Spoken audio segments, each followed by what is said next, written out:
Un segnale politico che auspicabilmente dovrebbe estendersi a tutta l'Italia, superando i limiti della legge del Rio ormai superata.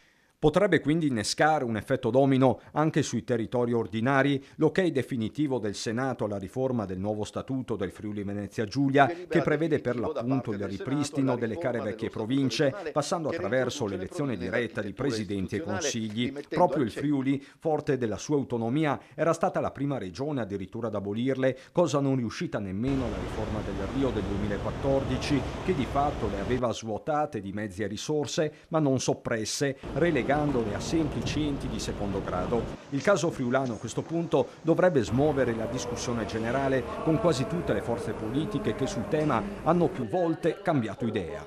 Possiamo dire che da 2 anni ormai è fermo in Commissione Affari Costituzionali del Senato la discussione sulla riforma. Tutte le forze politiche, ad eccezione del Movimento 5 Stelle, avevano presentato delle proposte per il superamento della legge del Rio e per il ritorno all'elezione diretta.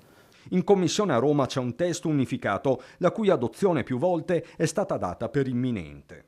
Adesso bisognerebbe ripristinare la discussione in commissione parlamentare e vedere se entro la fine della legislatura si può arrivare a una definizione. Questione di rappresentanza, competenze e ovviamente risorse.